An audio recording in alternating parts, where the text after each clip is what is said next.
अस्सलाम वालेकुम। ये जी इस टाइम पे दो जगहों पर कंपनी का केस चल रहा है। एक है सोशल मीडिया जहां पर बड़ी अच्छी खबरें भी आ जाती हैं, ऑडियो मैसेजेस आते हैं। दूसरी है अदालत जहां पे ग्राउंड रियलिटीज यानी कि ज़मीनी हकाइक पे बात की जाती है। क्योंकि आज उनकी अदालत में पेशी भी थी, उसमें क्या हुआ वो भी देख लेते हैं। दूसरा ये कि जो सोशल मीडिया और ग्राउंड रियलिटीज इनमें फ़र्क आ गया है, उसके ऊपर भी बात करते हैं। तो आज जी इनको इस्लामाबाद के जुडिशियल मजिस्ट्रेट साहब के सामने एक अदालत में पेश किया गया, क्योंकि इनका जो फिजिकल रिमांड था यानी कि जो ये पुलिस के हवाले थे वो 2 दिन के लिए थे और उस वो खत्म हुआ तो आज इनको पेश किया गया। अब जब भी ऐसी सिचुएशन होती है तो पुलिस हमेशा यही कहती है कि जी हमें मजीद रिमांड चाहिए, और जो दूसरी पार्टी के वकील होते हैं वो कहते हैं कि जी इनको तो और कुछ टाइम नहीं है, ज़रूरत इसकी, इन्वेस्टिगेशन तो हो गई है तो इनको जुडिशियल कर दिया जाए ताकि हम लोग बेल अप्लाई कर दें और हमारा क्लाइंट बाहर आ जाए। तो हैरत अंगेज तौर पे इनका मजीद 3 दिन का जो है रिमांड मंजूर कर लिया गया, यानी कि ये मजीद 3 दिन के लिए जो है पुलिस के हवाले कर दिए गए हैं।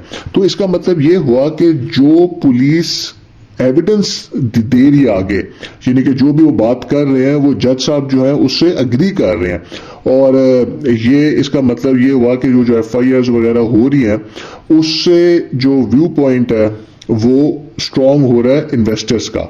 लेकिन इससे जो नुकसान हो रहा है वो सीओ साहब को हो रहा है कि जी वो एक्स्ट्रा टाइम के लिए पुलिस के हवाले हैं, यानी कि उनकी जो बेल जो अप्लाई होगी वो जो प्रोसेस है सारा उसमें डिले आ जाएगा।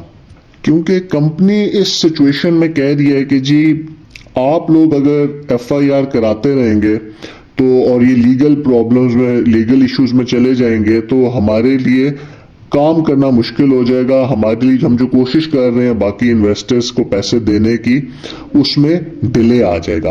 अब यहाँ पे थोड़ा सा इमोशनल वाली बात आ गई है। ये सारी कंपनियां करती हैं, ये और पाकिस्तान भी करती थी, ये B4U भी करती थी कि जी अगर आप लोग इदारों के पास गए तो जो लोग इदारों के पास जाएंगे वो एक तरह से बिट्रे कर रहे हैं बाकी इन्वेस्टर्स को कि इनकी इस जाने की वजह से बाकी सबका नुकसान हो जाएगा।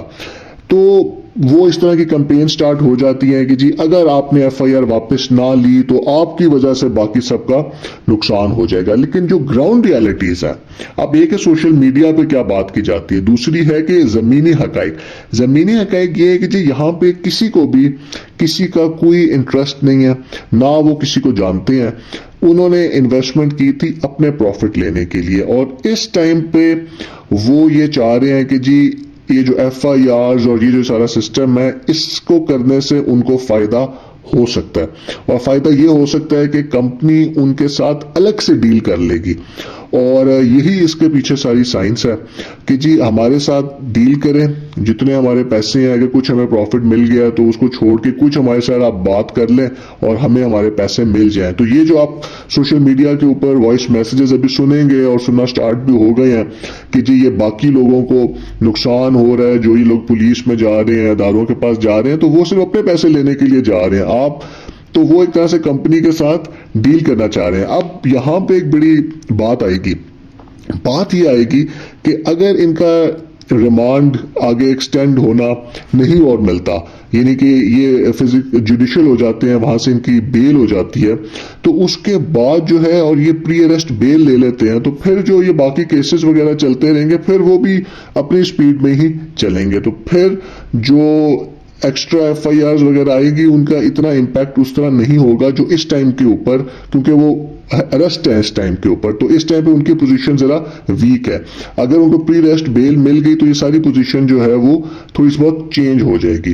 तो एक रिएक्शन बन जाता है, एक बंदा देखता है कि यार मैंने एफआईआर करवाई है और मुझे अगर कोई पैसे मिल जाते हैं तो फिर सारे लोग जो है वो एफआईआर करवाने लग जाते हैं, और उससे फिर जो मालिक होता है वो बड़े आराम से कह सकता है कि जी क्योंकि हम तो जो मसलों से निकल ही नहीं रहे, हमारा एक मसले से निकलते हैं दूसरा मसला आ जाता है, एक को हम देख रहे हैं दूसरा एफआईआर करा लेते हैं, तो हम आपको आपके पैसे कहाँ से दें। तो इस तरह ये लिंगर ऑन होता रहता है और ये काफी टाइम लग जाता है इन केसेस को। ये सारी कंपनियों में ऐसे ही होता है। बहुत बहुत शुक्रिया।